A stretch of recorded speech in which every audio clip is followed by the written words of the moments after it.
Baik, terima kasih kerana terus bersama kami dalam Selamat Pagi Malaysia. Anda boleh menonton siaran ini melalui TV1 dan juga melalui aplikasi RTM Klik, bercakap tentang bagaimana penggunaan teknologi ini memberikan manfaat kepada semua. Dijangkakan pada menjelang 2025 nanti 4.4 bilion pengguna internet, dan persoalan yang dibawakan sekarang adalah dari aspek integriti, dari aspek etika, dan bagaimana untuk memastikan penggunaan internet dan juga media sosial yang lebih beretika. Bersama kami di studio pagi ini, selamat datang Tuan Samsudin Mohamed Fauzi yang merupakan Yang di-Pertua untuk Persatuan Keselamatan Pengguna Kuala Lumpur. Terima kasih Tuan kerana sudi bersama kami. 4.4 bilion banyak yang pakai internet tu. Kalau kita telusuri juga 2 tahun kebelakangan dalam situasi pandemik ini, kebergantungan kepada media sosial itu agak tinggi sebenarnya. Namun sekarang apa yang ingin dibawakan kepada para penonton dari segi kepekaan dan juga kesedaran ini, penggunaan yang beretika. Dan saya difahamkan untuk persatuan juga banyak aduan yang diterima, di mana ada ruang untuk kemudahan teknologi, di situ juga ada ruang untuk salah guna sebenarnya. Pengenalan daripada Tuan kepada para penonton kalau boleh. Okey, terima kasih. Sebenarnya penggunaan media sosial hari ini dia jadi sebagai satu benda yang sangat penting kepada orang ramai. Kalau kita tengok, even tu kalau kita tengok ramai antara pengguna, bangun pagi perkara pertama yang mereka akan cari adalah handphone. Okay, so mereka akan cari handphone, tengok nak tahu apa yang ada dalam media sosial mereka sebenarnya. Tetapi dalam penggunaan media sosial hari ini, isunya adalah sejauh mana bijaknya pengguna tersebut dalam penggunaan media sosial. Media sosial ni bukan hanya bergantung kepada macam yang kita nampak macam Instagram, Facebook sebagainya, tetapi ianya adalah luas. Termasuk juga medium-medium yang disediakan oleh penyedia perkhidmatan. Contohnya kita booking online hotel sebagainya, ada ruang komen di situ. Itu juga adalah dikategorikan dalam media sosial sebenarnya. Betul. Kita bukakan juga talian untuk anda kongsikan sebarang pengalaman ataupun komen juga soalan kepada tamu kami di studio 03-2282-9841. Banyak sebenarnya pecahan perbincangan pagi ini, Tuan ya. Satu yang barangkali perlu kita mulakan dahulu dari segi accountability ataupun kebertanggungjawapannya seseorang itu. Setiap hari ada sahaja berita ataupun perkembangan yang dibuat naik, dan ada juga berita-berita sensasi yang dinaikkan, dan ramai juga yang sama-sama memuat naik komen masing-masing. Tetapi dari segi garis panduan ataupun batasan etika seorang itu sentiasa menjadi perbincangan yang berpanjangan. Mengapa masih lagi ada mentaliti yang mereka cuba dahulu, hantar dulu komen-komen berbentuk slender ini dan tidak memikirkan dari aspek perundangan kemudian nanti? Sebenarnya kebanyakan pengguna, mereka tidak boleh atau mereka tidak tahu perbezaan antara komen dan cemuhan dan juga fitnah. Okey, komen ni maksud bila kita memberi komen, kita memberi pandangan. Okey, pandangan itu bermaksud pandangan yang tidak menjatuhkan air muka orang, tidak mengaibkan orang ataupun sesuatu kata-kata kesat. Itu adalah komen. Maksudnya kita mengeluarkan pandangan, mungkin saya berpendapat perkara itu boleh dibuat sebegini. Bukan dalam bentuk ayat yang sopan. Tapi kebanyakan yang akan keluarkan ayat, ada yang kadang mencarut, kadang-kadang sedikit isu pun ataupun isu yang tidak ada kaitan pun akan berkait dengan politik. Okey, begitu mudah akan berkait dengan politik. Lepas tu perkauman atau isu-isu sensitif. So benda-benda ni semua sebenarnya adalah sangat tak sihat, kerana kita menunjukkan diri kita ni kepada generasi akan datang. So apa yang kita tulis dalam komen-komen itu sebenarnya generasi akan datang juga membaca. So dalam arti kata lain, kita dalam keadaan tidak sengaja kita melahirkan generasi yang akan datang tu dengan yang kurang adab ataupun kurang menghormati orang lain sebagainya lah. Apa antara kes yang dibawakan sendiri kepada persatuan yang berkait rapat dengan penyalahgunaan media sosial? Selalunya yang banyak yang dibawa kepada kami contoh, sebenarnya luas, banyak. Saya ambil satu contoh lah. Kalau kata seseorang hari ini pergi daftar masuk mana-mana penginapan hospitality atau hotel lah, di mana komen yang dibuat dalam situ, contohnya dia kata jangan tinggal di hotel ni, hotel ni buruk, hotel ni bla bla bla bla. Sebenarnya itu situasi macam tu, orang yang bagi komen sebenarnya boleh disaman oleh pihak hotel tersebut.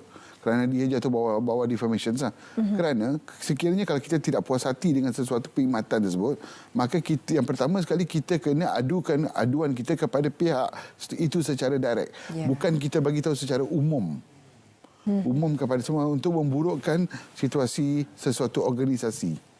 Di mana dekat situ boleh membuka ruang untuk disaman. Dan komen-komen ini juga adalah menjadi bahan perniagaan kepada setengah-setengah organisasi lain. Contohnya, kalau kita tengok hari ini kita ada banyak online travel agency ataupun kita dengar OTA contohnya. Kita nampak komen-komen ni adalah menjadi satu pengiklanan kepada produk mereka yang mana mereka bukan mengiklankan perkhidmatan sesuatu tempat tetapi komen-komen ni akan diniagakan. So digalak korang ramai komen. Kerana komen itu akan diniagakan. Ya, kalau pergi bercuti pun banyak sebenarnya akan mengatakan pengusaha pihak hotel, please give us a good review, tolong tulis review bagus-bagus untuk tempat kami. Tapi dalam situasi bagaimana, ini satu manfaat media sosial ini bila mana kalau dihadapkan kepada pihak pengusaha resort ataupun hotel, kadang-kadang tidak dapat. Tetapi sebaik saja diviralkan dan tu juga diubah ataupun diperbaiki situasi tersebut. Bagaimana supaya tidak sampai ke viral dan juga membawa kepada aspek perundangan bila ditinggalkan review yang tidak begitu enak untuk dibaca? Sebenarnya bila sesuatu review yang kita buat ataupun komen yang kita buat, kita kena tahu sekiranya kalau saya dituduh ataupun sekiranya saya disaman, apakah backup yang saya ada untuk mempertahankan komen saya itu adalah benar ataupun kita panggil sebagai fair comment, yang kita panggil sebagai fair comment. So kena tahu, bukan sedap komen saja lepas itu akhirnya saya memohon maaf. Akaun saya digodam. Akaun saya digodam dan sebagainya. Permohonan maaf tu ketika itu dia sudah pun dibawa ke mahkamah. Okey, ada harga yang dia kena bayar, ada ganti rugi yang dia kena bayar. So benda ni saya rasa pengguna media sosial ni kena lebih berhati-hati dalam setiap kata-kata yang dikeluarkan. Ini termasuk juga kalau saya tengok antara saya pergi pada isu jenayah sekarang. Bagaimana jenayah itu berlaku kepada seseorang. Kalau dahulunya, kalau kita tengok, kalau kita nak pergi ke mana-mana ataupun kita tinggal ke rumah kita, orang tertua dulu dia akan pasangkan lampu nak nampak macam dalam rumah ada orang. Tapi dia tak bagi tengok orang pun ke mana dia pergi. Tapi hari ini, kalau kita tengok sebelum nak pergi mana dekat media sosial tak update. Saya akan bercuti ke sana bersama sekian daripada hari sekian. Siap bagi lokasi rumah lagi. So benda itu akan menarik perhatian kepada penjenayah atau sekiranya orang nak mencuri rumah dia ke, ataupun kadang-kadang ada yang suka meluahkan dalam media sosial. Dia kata I be alone, I be feel lonely atau saya rasa kesunyian.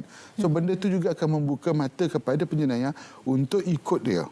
Ataupun kadang-kadang yang menjadi mangsa-mangsa scam, kita kata mangsa-mangsa love scam ke ataupun scam, selalunya love scam ni lah.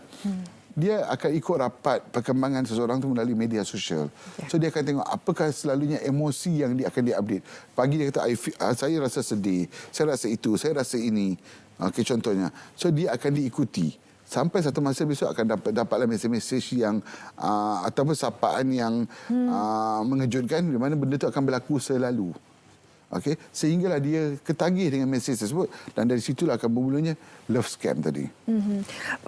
Kalau boleh dinilaikan dengan pandangan Tuan tadi, perkongsian, terlalu banyak perkongsian yang tidak perlu. Namun dalam situasi dunia sekarang bila mana terlalu ramai yang ingin meluahkan perasaan mereka di laman media sosial, bagaimana untuk kembali ataupun retract balik mentaliti seperti ini supaya tidak terlalu berkongsi, terlalu banyak pengisian di laman media sosial? Hari ini kalau kita tengok pada media sosial hari ini penggunaannya begitu luas dan rakyat Malaysia adalah pengguna media sosial yang tertinggi di dunia. Okey, kadang seorang tu ada sampai 2-3 akaun bagi satu media sosial. Okey, so saya rasa perlunya sekarang ni kita ke arah pendidikan penggunaan media sosial. Contohnya kalau kita tengok pada negara-negara lain, seperti ada negara luar, ada setengah-setengah media sosial tidak dibenarkan masuk ke negara mereka. Tapi negara itu kita nampak maju. Masih lagi berkembang. Tapi kita, negara kita memang semua media sosial, kita nampak semua media sosial ada di negara kita, tetapi penggunaan tu, kematangan kepenggunaan tu belum ada lagi. So saya rasa untuk melahirkan generasi yang akan datang yang celik media sosial ni, saya rasa perlu juga Kementerian Pendidikan memikirkan ataupun mencadangkan agar pendidikan media sosial ini dibawa dalam modul-modul persekolahan. Sekolah seminggu sekali supaya kanak-kanak ni didedahkan daripada awal lagi keselamatan yang perlu diambil kira dalam media sosial. Bercakap tentang kanak-kanak juga keselamatan, sekarang ini usia semuda mana sekalipun, ibu bapa sendiri yang mengetengahkan anak mereka di laman media sosial dengan TikTok dan juga apa juga aplikasi yang menjadi trend sekarang. Komen Tuan tentang pendedahan kanak-kanak ini pada usia yang terlalu awal dan memperkenalkan mereka kepada media sosial walaupun bukan mereka yang mengendalikan akaun tersebut. Okey, kalau kita tahu kanak-kanak tu ataupun kanak-kanak bawah umur lah kita kata, mereka masa lahir dulu mereka tak bawa handphone keluar sekali. Okey, tapi mereka didedahkan kepada penggunaan smartphone. So, kita panggil dia sebagai smartphone, tapi pengguna itu sejauh mana smartnya menggunakan telefon tersebut. Itu isunya sekarang. Dan apabila diberikan kepada kanak-kanak, okey, kanak-kanak kita kena tahu, kita kena nilaikan sejauh mana kanak-kanak itu faham akan kesan di media sosial. So kita lahirkan, kemungkinan besar kita akan lahirkan kanak-kanak yang ketagih dengan media sosial. Betul. Okey, kalau hari ini kalau kita tengok pun tak payah jauh. Sekarang kalau kita tengok pun, kalau kita nampak ada satu family tu tengah makan di restoran, kita nampak anak-anak, kanak-kanak dengan handphone dia, mak ayah dengan handphone dia. So communication antara keluarga pun dah berkurangan kerana media sosial. Sedangkan family ada di depan tapi mereka berhubung dengan orang yang kat luar kat sana. Everything nak di-update dalam media sosial. Makanan pun akan di-update dalam media sosial. So media sosial tu menjadi satu communication daily kepada mereka berbanding dengan communication yang kita jumpa selalu. Penyebaran maklumat ataupun promosi apa juga produk sekalipun telah banyak berubah dengan kewujudan media sosial. Banyak sebenarnya yang meraih pendapatan yang tinggi dan mendapat sumber pendapatan, mencari rezeki dengan sumber yang agak tidak konvensional. Sekarang jadi influencer pun boleh mendapat pendapatan yang tinggi. Tapi bagaimana sebenarnya untuk sustainability ataupun kelangsungan, keberterusannya suatu sumber pendapatan itu, dan apakah ini merupakan satu lagi bidang yang kadang-kadang kita terlepas pandang kerana terlalu banyak konotasi negatif? Sebenarnya ada ruang yang bagus untuk media sosial ini. Sebenarnya pengguna kena belajar dengan golongan macam ni, mana mereka menggunakan media sosial untuk meraih pendapatan. Okey, ini antara ilmu yang kita kena gunakan dan kita kena belajar dengan mereka. So, bagaimana mereka menggunakan media sosial mengiklankan produk mereka daripada kuih yang tak pernah dikenal tapi kita boleh kenal. Itu adalah kebaikan-kebaikan, kehebatan yang ada di media sosial. Tetapi kehebatan ini telah disalahgunakan oleh setengah-setengah pihak yang tak bertanggungjawab. So kadang-kadang saya nak kata pihak yang tidak bertanggungjawab bukan juga, termasuk kebanyakan pengguna. Kebanyakan pengguna sebab macam saya kata tadi, kematangan untuk menggunakan itu tidak ada. Okey. Ianya adalah bagus untuk kita mengiklankan, memperkenalkan produk kita, perniagaan kita, memajukan ekonomi sebenarnya. Tetapi macam saya kata tadi, yang kami risaukan adalah kematangan penggunaan itu sendiri. Sejauh mana mereka faham dengan kata-kata yang mereka keluar. Contohnya peniaga. Peniaga tadi dia keluarkan satu produk. Tapi tanpa dia sedari dia kata produk saya adalah lebih baik dengan produk jenama A tadi. Okey, jenama A itu disebut dalam tu. Dalam situasi itu dia boleh disaman. Ya, betul. Sebab dia telah merendahkan produk orang lain. Dan juga kena ingat satu benda. Sebarang iklan yang dikeluarkan dalam media sosial, iklan itu sebenarnya adalah memberitahu ataupun satu kontrak kepada pengguna mengatakan bahawa produk itu adalah seperti mana yang diiklankan. Sekiranya produk itu tidak sama seperti mana yang diiklankan, pengguna tadi itu boleh menuntut kepada tuan punya produk yang iklankan tadi itu melalui tuntutan Tribunal Pengguna Malaysia. Dalam aspek etika, tuannya, bagaimana pula untuk ada yang bertanyakan dah iklankan produk Kemudian dari segi pengguna yang tertipu dengan produk-produk yang diiklankan online, dah buat payment, dah buat pembayaran, kemudian produk tak sampai. Begitu banyak salah laku yang boleh dikaitkan dengan penjualan melalui media sosial ini. Nasihat Tuan pula kepada para pengguna yang dalam situasi sekarang, pembelian online ini merupakan satu yang sangat lumrah dalam hidup kita bagi mereka yang ada internet access dan sebagainya. Bagaimana untuk memastikan persekitaran yang lebih selamat bagi pengguna dan juga pembeli untuk mereka yang bergantung rapat dengan media sosial? Okey. Sekiranya sesuatu barangan dibeli melalui iklan media sosial dan barangan itu tidak sampai. Bayaran telah dibuat, barangan tidak sampai. Itu adalah pelakuan jenayah. Pelakuan jenayah itu sekiranya pengguna tadi membuat laporan polis, maka dengan itu pihak polis boleh menyiasat kes tersebut di bawah seksyen kalau tak silap saya seksyen 420 Kanun Keseksaan, mana pihak yang mengiklan itu boleh ditangkap. Okey, kerana mereka telah terima duit. Itu kita boleh kategorikan sebagai barangan jualan yang tidak wujud. Ataupun sesuatu perkhidmatan dia kata sekiranya you bayar ni you akan dapat ni perkhidmatan contohnya. Tapi perkhidmatan tu tidak dapat.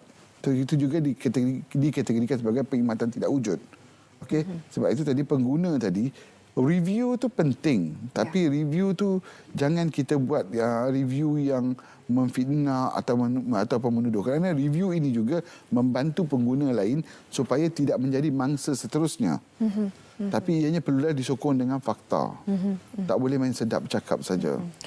Bila Tuan sebut tentang perundangan, bagaimana persepsi Tuan sendiri melihat kes-kes yang telah pun dihadapkan kepada Persatuan, dan bagaimana kesungguhan ataupun inisiatif dari warga masyarakat sendiri untuk merujuk kepada SKMM, MCMC misalnya, dari segi aspek perundangan yang dikaitkan dengan penggunaan media sosial?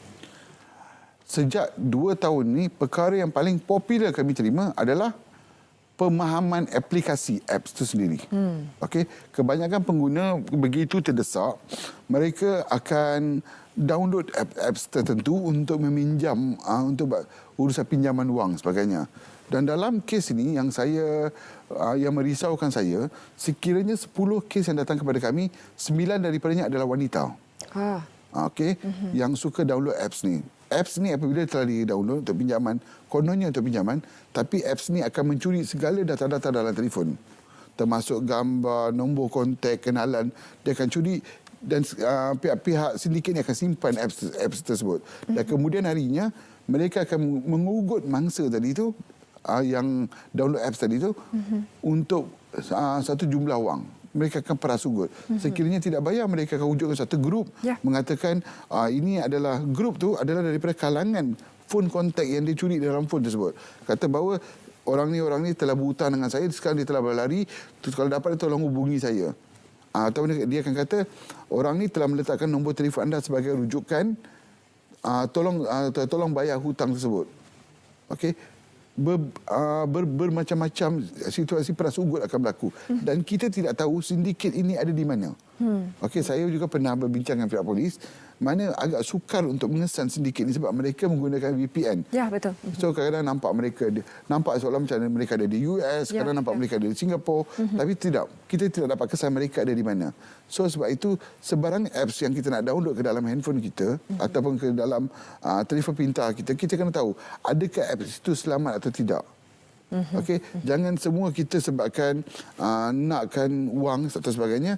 Bila kita baca syarat dia tu, semua kita tekan yes tanpa kita selidik syarat terms and condition. Kerana terms and condition itu dia ada sebut kat sana, adakah dibenarkan untuk memasuki gambar anda, phone book anda. Semua kita tekan yes. Atas arahan pihak sana. So elakkan, jangan sesekali begitu mudah terpengaruh dengan apps-apps yang ada dalam telefon. Lebih kepada pendidikan selepas ni, Tuan, kita ambil pemanggil terlebih dahulu, Encik Hazrul dari... Hello, selamat pagi Encik Hazrul. Okey, selamat pagi. Ya, Encik Hazrul, silakan soalan kepada Tuan Samsudin. Okey, terima kasih. Cik Samsudin, okey, terlebih dahulu saya mengucapkan terima kasih kepada Cik Samsudin kerana bersama dengan Selamat Pagi Malaysia ni. Jadi, saya sebenarnya ada beberapa sikit lah. Mungkin saya nak berkongsi sedikit. Dan yang kedua mungkin berkenaan dengan maklumat yang kita perlukan daripada pihak Cik Samsudin lah untuk berikan penjelasan. Pertama berkenaan dengan sosial media. Kita panggil sebagai sosmed lah sekarang ni. Bila bercakap berkenaan sosmed ni banyak kebaikan dan juga keburukan. So macam saya dalam bidang perniagaan ni, sosmed ni banyak membantu dari marketing, promotion dan sebagainya lah. Jadi bila kita tengok dari segi senario masyarakat sekarang dan juga budaya masyarakat sekarang yang telah dimaklumkan oleh Cik Samsudin berkenaan dengan kita ada satu budaya yang tertinggi sekali menggunakan sosmed di dunia lah. Jadi kita dikategorikan sebagai sosmed edited syndrome dalam kata lain lah. So jadi kita lebih percaya kepada maklumat-maklumat yang berada di dalam sosmed. Jadi isu-isu berkenaan dengan scam dan sebagainya juga melibatkan sosmed. Jadi macam Cik Samsudin katakan tadi, kebanyakan yang terlibat adalah golongan-golongan wanita lah di dalam sosmed ni. Jadi saya pun ada juga dengar sikit berkenaan dengan Cik Samsudin maklumkan berkenaan dengan bagaimana langkah-langkah untuk mengatasi masalah-masalah tersebut berlaku, di mana berkenaan dengan kegunaan sosmed perlu diperkenalkan di peringkat sekolah supaya mendapat maklumat yang terbaik dan juga mendapat pendidikan awal di peringkat sekolah lah. Jadi saya rasa yang paling banyak teenager lah. Teenager ni maksudnya dari segi, kalau kita tengok sosmed dia ada dua kategori. Ada Facebook untuk golongan middle age, untuk TikTok dia ada golongan teenager, kemudian dia ada LinkedIn untuk golongan profesional dan sebagainya lah. Jadi itu adalah kategori-kategori dia. Jadi mohon penjelasan daripada Cik Samsudin lah. Bagaimana sosmed ni boleh mempengaruhi minda dan juga paradigma masyarakat di Malaysia, dan bagaimanakah kita boleh untuk menyalurkan ataupun redirected di sosmed lah to the beneficial to the people and the country as well. Betul. Terima kasih Encik Hazrul. Kategori klasifikasi pengguna mengikut aplikasi yang dikatakan Encik Hazrul tadi, Tuan. Memang kalau kita tengok pada apps tertentu, mereka mengatakan apps ni sesuai untuk peringkat umur sekian. Apps ni peringkat untuk peringkat umur sekian. Dia katanya sebelum kita masuk, okey, berapa umur anda sebenarnya? Benda itu boleh ditipu. Siapa yang memantau? Tidak ada pemantauan. Okey, kalau kita tengok, sebab tu saya kata adalah lebih baik, lebih bagus pendidikan sosmed ni bermula daripada rumah. Mak ayah itu sendiri mendidik anak-anak mereka. Okey, jangan masuk sini, jangan buat ni. Ataupun kita ramai tidak tahu, dalam telefon kita boleh menyekat setengah-setengah aplikasi supaya jangan dibenarkan anak tu boleh download. Ya, betul. Kita boleh menyekat. Jangan bagi telefon begitu saja. Kita boleh tetapkan, ataupun kita boleh tetapkan pada anak-anak telefon, pada anak-anak kita daripada jam berapa hingga jam berapa saja mereka boleh melayari internet. Boleh ditetapkan dalam telefon. Okey, dan saya memang setuju dengan pandangan saudara tadi. Sosmed sekarang ini memang banyak membantu peniaga-peniaga mengetengahkan produk mereka. Dan kita boleh nampak hari ini banyak jutawan-jutawan telah lahir daripada media sosial. Okey, tetapi yang kita risaukan penyalahgunaan itu. Penyalahgunaan memperdagangkan barangan-barangan yang tidak sepatutnya, ataupun barangan-barangan yang tidak selamat, ataupun kita kata isu-isu yang melibatkan sensitiviti masyarakat, perkauman, politik. Ini yang kita risaukan. Berita-berita yang tidak benar. Kerana sejak media sosial ini makin berkembang, makin ramai wartawan jalanan telah muncul.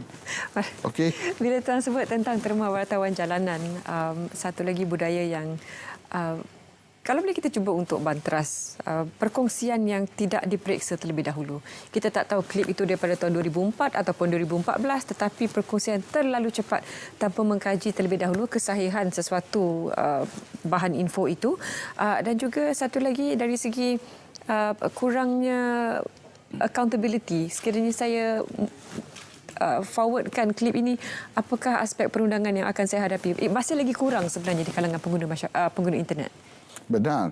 Sebab itu saya kata kebanyakan pengguna media sosial ni, mereka tidak mengkaji kesan selepas mereka berkongsi sesuatu.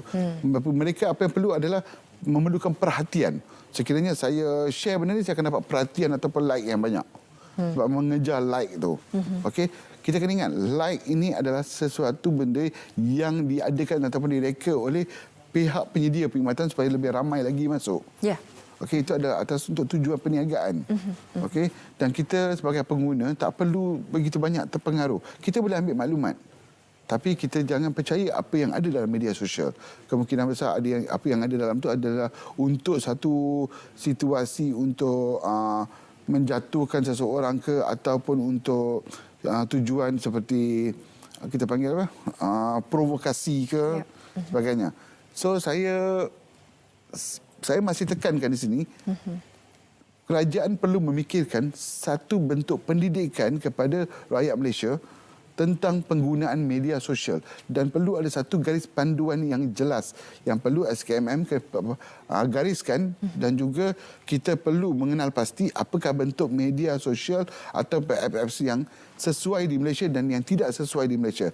Sudah tiba masanya untuk tapisan.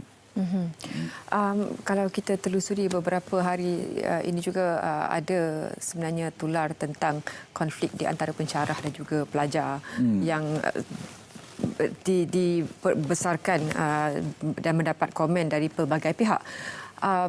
Bagaimana Tuan lihat peranan ataupun kesan media sosial dalam situasi seperti ini? Tidak kira apa sebenarnya yang berlaku sekalipun sebab penjelasan daripada dua-dua pihak sebenarnya diperlukan. Tapi bagaimana Tuan lihat media sosial memainkan peranan dalam situasi seperti ini? Okey, dia ada baik dan buruk.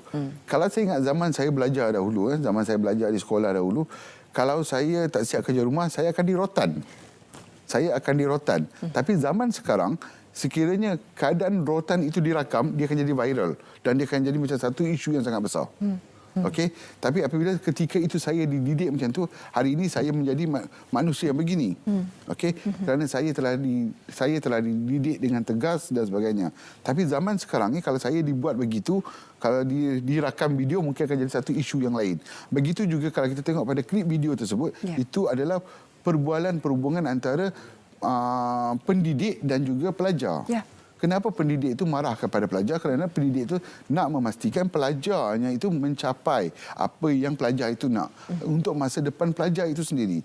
Saya ada terdengar lah dalam tu sehingga semester 5 tak ada barang tu tak ada. So kat situ kita nampak ada betulnya apa yang pensyarah cakap. Tapi bila dalam keadaan orang tengah marah tu mungkin dia terlepas cakap sesuatu. Tapi itu mungkin saya tak nak komen dia tentang perkara itu. Tapi disebabkan benda itu dirakam dan diviralkan, dianya menjadi sebegitu meluas. Dan kita nampak seperti sebelah pihak saja yang salah. Tapi kalau kita kaji balik, kita dengar betul-betul kenapa sampai SEM 5 belum ada lagi barang yang diperlukan untuk belajar tersebut. Dah SEM 5 dah ni. Dekat situ kita nampak kebanyakan pengguna media sosial ni akan menghukum sebelah pihak. Tanpa mengadili secara sah kerana mereka tidak ada pengetahuan untuk pengadilan yang betul. Dari aspek perundangan, ialah ramai juga yang menyebelahi para pelajar. Hakikatnya Tuan Samsudin, dalam situasi ini apakah barangkali perlu ada garis panduan yang memerlukan kedua-dua pihak, pendidik dan juga pelajar untuk lebih berhati-hati sebelum memuat naik sesuatu klip yang akan disensasikan sebaik ia sampai ke pihak awam? Sebelum saya nak jawab kepada soalan itu, persoalan saya, apakah generasi yang kita nak lahirkan? Adakah kita nak perlu mengajar pelajar kita dalam bentuk kata dalam keadaan kita usap bahu dia, belajar lebih baik? Adakah itu jenis pelajar yang kita nak hasilkan? Okey. So, kita perlu ada ketegasan dalam pendidikan dan ketegasan itu kita telah memberikan kepada para pendidik. So, biarlah mereka melakukan tugas mereka. Melainkan ada sesuatu yang di luar kawalan atau sebagainya terbukti. Pelajar tersebut sentiasa ada ruang untuk mengadu. Bukan bagi tahu kepada semua satu Malaysia mengatakan ini yang berlaku. Kena ingat. Klip video itu tersebut juga bukan hanya tular di Malaysia. Sekiranya saya adalah pengguna media sosial, saya ada kawan di luar negara dan sebagainya. Benda itu akan tular di luar negara. Dan ianya juga akan mencemarkan nama universiti yang kita banggakan di Malaysia ni. Yang menjadi produk penting kita. So, apa benda yang kita tularkan sebenarnya, dia akan melantun semula kepada kita kerana ia akan memburukkan imej negara kita. Dalam situasi meluahkan begitu banyak aspek emosi di laman media sosial selain daripada kes tersebut, banyak juga kes-kes rumah tangga yang dibawakan kepada pihak sosial, media sosial. apakah ini bagaimana sebenarnya untuk membendung, nak membantras agak sukar sebenarnya, Tuan ya. Bagi dari segi dari segi pendidikan, dari segi accountability, pendidikan dari segi menjaga persekitaran masing-masing. Sebelum Tuan jawab tu, kita ambil pemanggil terlebih dahulu. Kita terima pemanggil. Hello, selamat pagi. Halo, selamat pagi. Ya, selamat pagi Puan. Selamat pagi. Ya, silakan soalannya kepada Tuan. Saya bukan nak beri soalan. Saya nak beri sikit komen lah pasal video hari tu. Dia sebenarnya melibatkan pelajar. Tapi yang satu saya tak suka, dia melibatkan B40. Kenapa melibatkan orang tu? Saya pun B40. Ramai orang B40. Bukan setakat pelajar tu aja. Jadi tak baguslah menghina orang macam itu kan. Pada saya itu maruah. Maruah. Dia kena jaga maruah orang. B40 ni bukan seorang budak tu aja pelajar. Dia ramai. Jadi kenapa hina macam itu sekali B40? Kenapa? Betul juga apa profesor yang cakap dekat video dia saya tengok tu. B40 jangan dihina macam itu. Baik. Jangan. Budak tu anak orang susah. Jadi jangan hina macam itulah. Kerana tak ada komputer macam itu boleh hina. Baik. Dia pencara apa tu? Baik, terima kasih Puan. Terima kasih. Saya minta maaf lah. Saya macam... Terima kasih kerana menghubungi kami Puan. Ini juga komen barangkali membawa kepada satu lagi aspek Tuan ya. Apakah selepas ini kita akan terlalu berhati-hati untuk mengatakan sesuatu dalam Zoom meeting, dalam apa saja mesyuarat maya yang diadakan? Apakah itu sedikit sebanyak membawa kepada kita berfikir terlebih berhati-hati sebelum melakukan sesuatu, sebab kita tahu di awal session virtual pun akan dikatakan untuk pengetahuan anda sesi ini akan dirakam. Apa kesannya kepada pertemuan maya dalam apa juga persekitaran sekalipun? Sebelum tu saya nak sentuh sikit tentang emosi yang pemanggil tadi. Ya. Okey, saya faham apa yang dimaksudkan oleh pemanggil tadi. Tetapi bila kita tengok pada emosi pemanggil, pihak yang memuat naik video tersebut hasrat dia adalah tercapai. Ya. Sebab dia nakkan orang yang tengok ni biar lahirnya emosi yang begitu kerana wujudnya kebencian kepada seseorang. Okey, contohnya kalau kita tengah memandu kenderaan hari ini. Betul. Bila kita tengah memandu kenderaan, kita nampak kenderaan di hadapan kita buat salah. Kan? Adakah kita akan marah pemandu kenderaan tersebut dengan nama dia? Kita tak akan sebut, kita tak akan marah. Kita kata, teruklah kereta jenama ni, teruklah kereta jenama ni. Adakah maksudnya jenama kereta tu yang jadi salah? Begitu juga kalau kita tengok kepada apa yang profesor tu cakap, memang saya akui memang dalam kata-katanya itu ada terlepas cakap tentang B40 tadi tu. Saya akui. Tetapi kenapa yang menyebabkan dia jadi bercakap begitu dan kenapa dia pun boleh hilang kawalan marah dia tu? Kerana komputer tu tidak dibeli sampai SEM 5. SEM 5 tak ada komputer lagi. It's something wrong. Ada sesuatu yang tidak kena di situ. Okey. Saya tak nak ulas banyak. Saya tak punya komen mana pihak. Tapi untuk bagi tahu apa yang saya rasa pandangan kami sendirilah.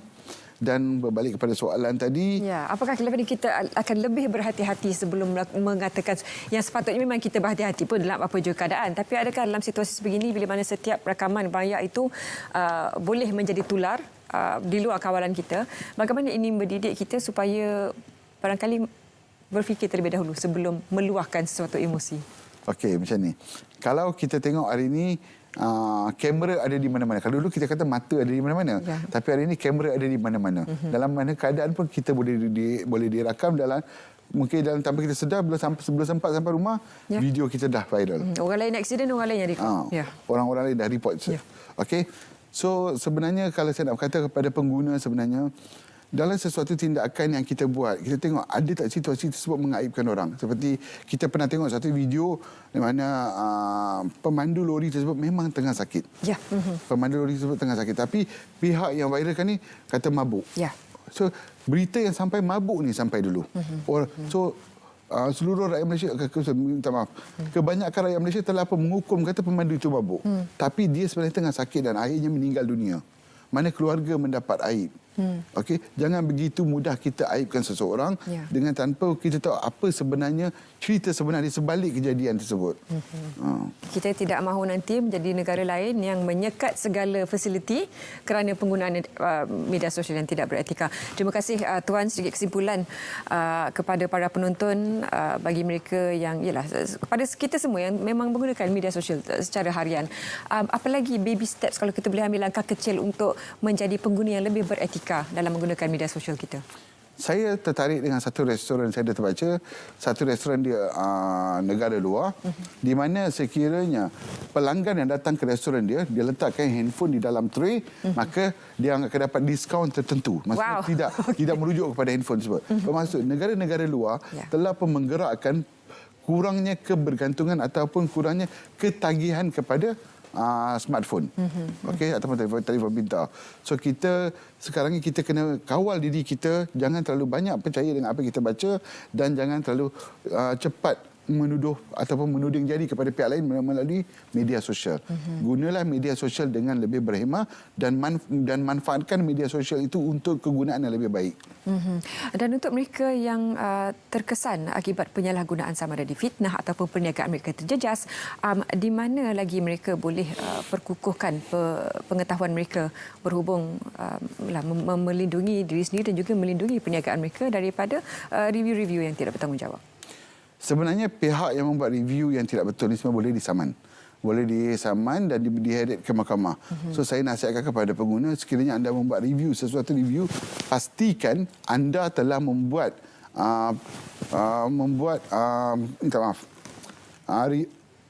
pandangan anda kepada pihak organisasi itu terlebih dahulu. Jangan terus buat review. Kerana review anda juga menjadi satu perniagaan kepada pihak yang tidak bertanggungjawab. Baik. Terima kasih Tuan kerana sudi bersama kami pagi ini. Kita harapkan pengisian yang telah pun dikongsikan dapat beri manfaat kepada kita semua, memandangkan begitu banyaknya, begitu rapatnya kita dengan penggunaan media sosial.